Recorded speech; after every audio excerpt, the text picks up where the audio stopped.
दोस्तों, स्वागत है आप सभी का राधा रानी के छोटे से यूट्यूब चैनल पर। आज हम बात करेंगे दोस्तों मई 2026 के प्रदोष व्रत की। तो मई 2026 ज्येष्ठ माह के शुक्ल पक्ष का प्रदोष व्रत रहेगा दोस्तों 28 मई 2026 को, जिसका समापन शुरू हो जाएगा और शुरू होगा 29 मई 2026 को। 28 मई को सुबह 7:56 पर प्रदोष तिथि शुरू हो जाएगी और 29 मई को सुबह 9:02 पर प्रदोष तिथि समाप्त हो जाएगी। तो जो भी जातक व्रत रखते हैं प्रदोष का, चाहे शुक्ल पक्ष का या कृष्ण पक्ष शुक्ल पक्ष का, तो आप 28 मई को ही प्रदोष व्रत रखेंगे दोस्तों।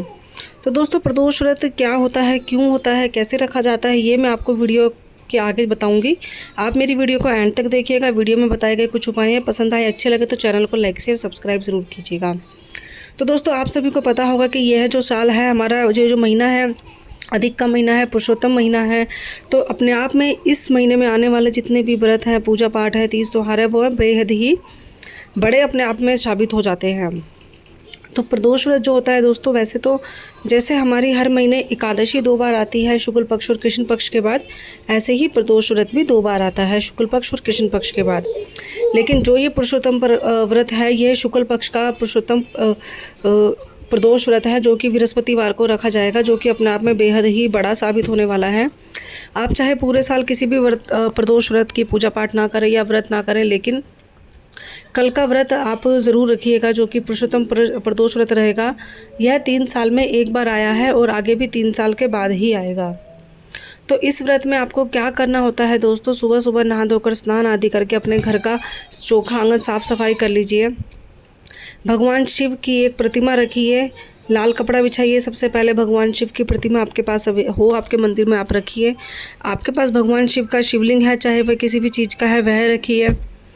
भगवान शिव की पूजा कीजिए, उनको स्नान आदि कराइए। वस्त्र के रूप में उनको कलाव जो जनेऊ होता है वह उनको अर्पण कीजिए। माता जी को लाल कलावा या लाल चुंदरी आप अर्पण कर सकते हैं माता पार्वती को।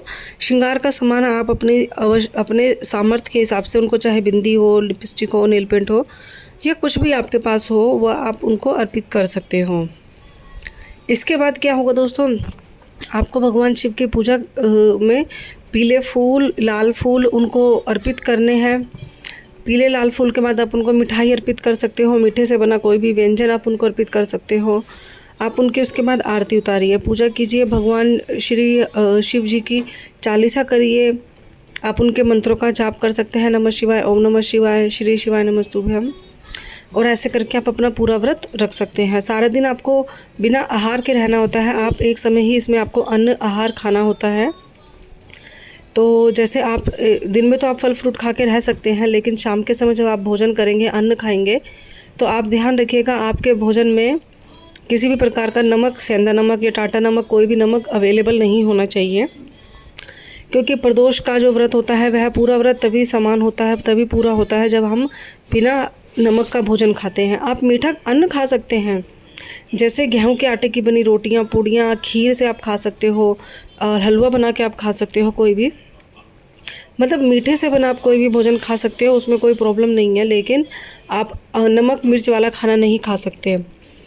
तो आप ऐसा करके अपना भोजन ग्रहण करें और आप सो सकते हैं। उसके बाद अगले दिन 29 तारीख को, जब मैंने आपको बताया कि आपके पारण का समय रहेगा, तो उस समय आप नहा धोकर फिर से पूजा कीजिए, भगवान शिव की आरती उतारिए। भगवान शिव को कुछ भी व्यंजन आप बनाइए, चाहे नमक मिर्च का उस समय आप बना सकते हो, बिना लहसुन प्याज का। शुद्ध शाकाहारी साधारण भोजन आप बनाइए, भगवान शिव को भोग लगाइए और फिर आप अर्पित कीजिए। आप चाहे तो ब्राह्मण को दान भी दे सकते हैं। गरीब के जैसे गरीब होते हैं, गरीब लोग जिनको भोजन की ज़रूरत होती है, या गरीब कन्या को, छोटे बच्चों को आप दे सकते हो, और फिर आप अपना भोजन खा के व्रत खोल सकते हो। तो दोस्तों ये था जो मैंने आपको तरीका बताया प्रदोष व्रत कैसे रखते हैं। प्रदोष व्रत के नियम मैंने आपको बता ही दिए हैं। आपको नमक नहीं खाना होता है, गीले बालों से पूजा नहीं करनी होती है, व्रत के दौरान आपको सोना नहीं होता है, किसी की बुराई चुगली इत्यादि में आपको ध्यान नहीं देना होता है, भगवान शिव के मंत्रों का जाप करना होता है, और व्रत कथा आपको अवश्य पढ़नी होती है। यह प्रदोष व्रत के या किसी भी व्रत का नियम होता है। बिना कथा के हम कोई भी व्रत पूरा नहीं मानते, ना ही व्रत की पूजा पाठ पूरी मानते हैं। ठीक है। तो दोस्तों अब मैं आपको बताती हूँ प्रदोष व्रत क्यों किया जाता है। सबसे पहले तो जो ये प्रदोष व्रत होता है भगवान शिव को समर्पित होता है। इस दिन हम भगवान शिव और माता पार्वती की पूजा करते हैं।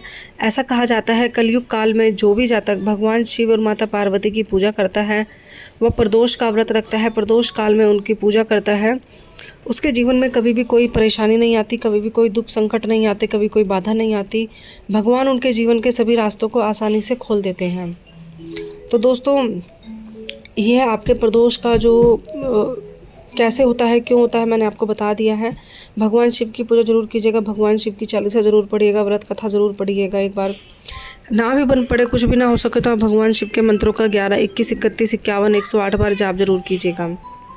भगवान शिव का रुद्र अभिषेक आप कर सकते हैं इस दिन, जैसे कि गंगा जल, दूध, दही, शहद से पंचामृत बनाकर आप उनको स्नान आदि करा सकते हैं। भगवान शिव को चावल धन प्राप्ति के लिए, गेहूं संतान प्राप्ति के लिए, पुत्र प्राप्ति के लिए, काली मिर्च और काले तिल शत्रु और दुश्मनों को समाप्त करने के लिए, और हरी मूंग की दाल आपको अपने व्यापार को अच्छा बढ़ाने के लिए इत्यादि आप भगवान शिव को समर्पित कर सकते हो।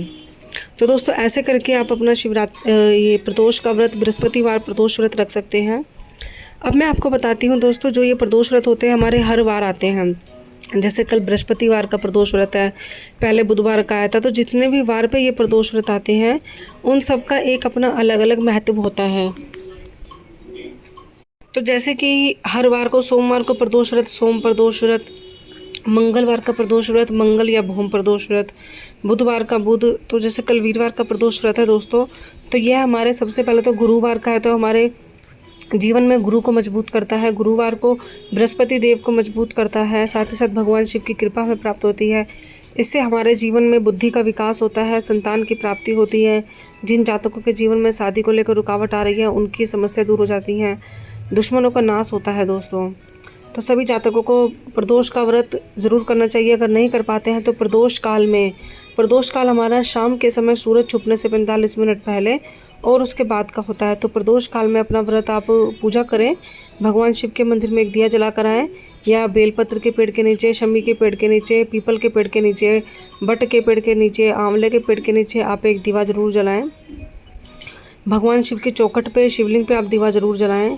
यह आप नियम बना सकते हैं हर प्रदोष व्रत का। यदि आप व्रत नहीं करते हैं तो पूजा पाठ का सिर्फ नियम बना सकते हैं। इसके अलावा आपको करना क्या है दोस्तों, कोई भी प्रदोष व्रत के दिन आप ये उपाय कर सकते हो। भगवान शिव को 5 बेलपत्र समर्पित कीजिए। 5 बेलपत्र समर्पित करके 5ओं पे जो है चंदन लगाइए, हल्दी लगाइए, शहद लगाइए। और यदि आपके जीवन में किसी भी बहुत ऐसे कार्य को लेकर रुकावट आ रही है कि बहुत लंबे समय से हो नहीं रहा है, तो वह आप कल के दिन भगवान शिव से यह बेलपत्र का उपाय करके अपने इस कार्य की जो रुकावटें हैं इसको समाप्त करा सकते हैं हम। भगवान शिव को कनेर का फूल बहुत ही अति प्रिय होता है। भगवान शिव का आप कनेर का फूल चढ़ा सकते हैं दोस्तों। बेलपत्र, धतूरे के अलावा शमी पत्र भगवान शिव को बहुत प्रिय हैं। यदि कल के दिन आप भगवान शिव को शमी पत्र चढ़ाते हैं तो भगवान शिव और साथ ही साथ शनिदेव की कृपा आपके ऊपर बनी रहती है। आपके जीवन में कोई काल कभी नहीं आता, कोई अकाल मृत्यु आपको जीवन में कभी नहीं भय सताती। आपके कर्म का फल हमेशा अच्छा ही होता है। तो दोस्तों ये थी प्रदोष व्रत से जुड़ी सभी जानकारी। आशा है मुझे कि आपकी जो भी प्रदोष व्रत को लेकर सवाल होंगे वह मैंने सारे समाप्त कर दिए होंगे, लेकिन अगर फिर भी आपको कुछ रह गया हो तो आप मुझे कमेंट करके पूछ सकते हैं दोस्तों। मिलेंगे अगली वीडियो में प्रदोष व्रत कथा की वीडियो में, तब तक के लिए राधे राधे।